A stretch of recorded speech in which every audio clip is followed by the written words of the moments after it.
자, 야당이 이렇게 김건희 여사와 관련된 부분으로 강한 공세를 펴는 데는 이유가 있지요. 바로 여당에서는 야당을 상대로 이른바 이재명 대표 사법 리스크에 대해서 화력을 집중할 것으로 예상되기 때문입니다. 이재명 대표의 방탄이 지나칩니다. 한 조직, 한 정당이 갖고 있는 에너지 총량이 불변한다고 봤을 때 지금 현재 민주당은 이재명 대표를 위해 너무 많은 에너지를 소모하고 있습니다. 법무부 장관 탄핵, 검수완박, 나아가 감사완박을 거론한 것은 민생과 협치를 통해 고민해야 될 야당의 도리가 아닙니다. 민생은 언제 챙깁니까? 결국 증거가 이야기해 줄 것이고요. 법원의 판결이 이야기해 줄 것입니다. 야당에서 아무리 이재명 대표에 대해서 방탄 국회를 열고 방탄 질의를 한다고 한들 결정적인 증거 나오면 어떡할 겁니까? 네. 그때 가서 굉장히 머쓱해질 겁니다. 그래서 저는 민주당이 과거 조국 수호 사태에서 조금이라도 교훈을 얻었다면은 네. 과도한 제명 수호는 하지 않는 게 저는 필요하다고 생각하고요. 네. 반대로 저희 여당도 너무 이런 그 이재명 대표의 사법 리스크를 과하게 정쟁화시켜서 국민들을 피로하게 만들기보다는 조금 저는 객관적으로 뭐랄까요? 이걸 너무 우리가 야당의 대표를 탄압한다라는 모양새로 주지 않도록 어느 네. 정도는 절제할 필요도 있다. 저는 뭐 그렇게 생각하고 있습니다. 자, 당대표 취임 이후에 자신의 사법 리스크와 관련해서 거리를 좀 두면서 말을 아껴온 게 바로 이재명 대표의 입장이었습니다. 그러면서 민생 중심의 행보를 최근까지 굉장히 강조를 해왔었죠.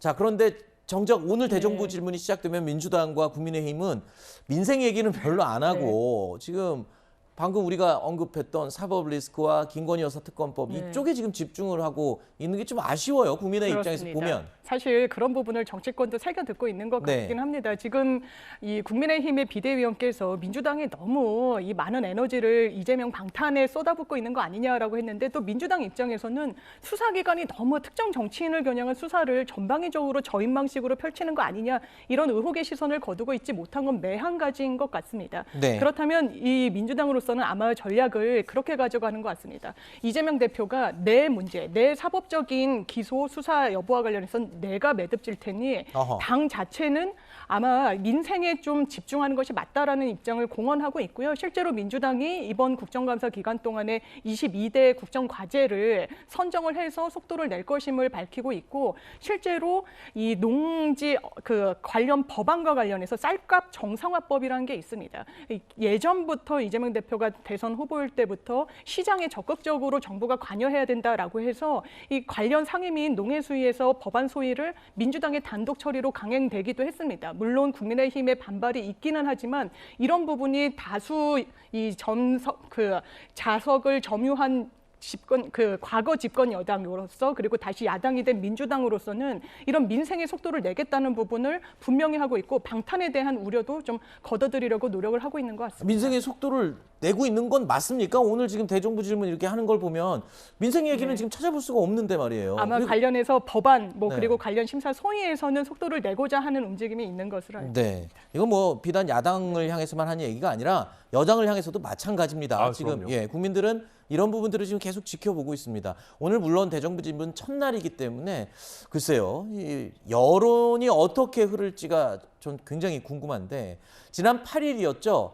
일단 검찰은 이재명 대표를 공직선거법상 허위사실 유포 혐의로 기소를 했습니다. 검찰은 지난해 12월이었습니다. 이 대표가 대선 후보이던 시절 고 김문기 처장을 시장 시절 몰랐다고 말한 부분 여기에 대해서 허위라고 일단 판단을 내린 상황이죠. 그리고 이 사람을 내가 모른다 안다 이 문제는 제가 분명히 얘기했어요. 이분하고 내가 통화를 많이 했다. 근데 시장할 때는 이 사람의 존재를 몰랐다. 하위직 실무자인데 같이 갔으면 그 사람이 얼굴이야 제가 봤겠지만 그 사람이 이 사람인지를 여러분은 어떻게 압니까? 시장 당시에는 그 사람을 기억하지 못했다고 얘기한 건데 그걸 왜 의심을 하죠? 제가 그걸 숨길 이유가 뭐가 있습니까?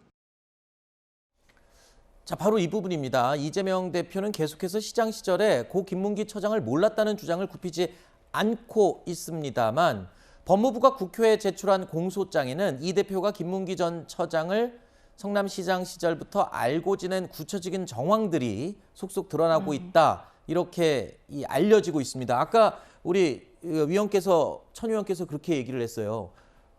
이제 하나씩 둘씩 증거가 네. 나와버리면 이재명 대표 입장에서는 뻘쭘해질 수 있다. 지금 아까 네. 그렇게까지 말씀하셨거든요. 네. 이제 앞으로 나오는 결과들에 대해서 이재명 대표가 어떻게 대응을 할지도 궁금하네요. 아마 제일 처음으로 기소된 건이 이 허위사실 공표기 때문에 공소장도 언론사에서 입수를 해서 지금 보도 내용이 나오고 있는데요.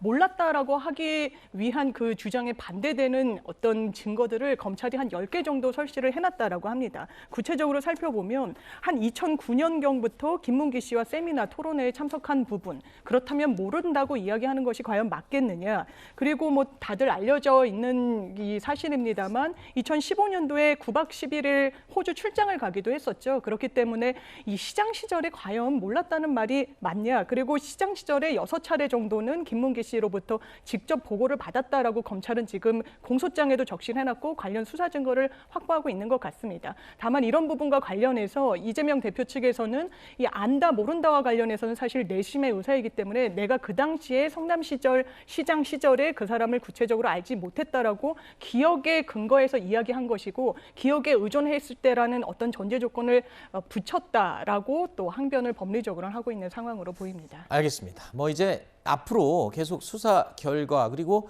또 이 사법부의 판단을 기다려야 되는 상황이기 때문에 여기까지만 이 이야기는 저희가 짚어보도록 하겠습니다.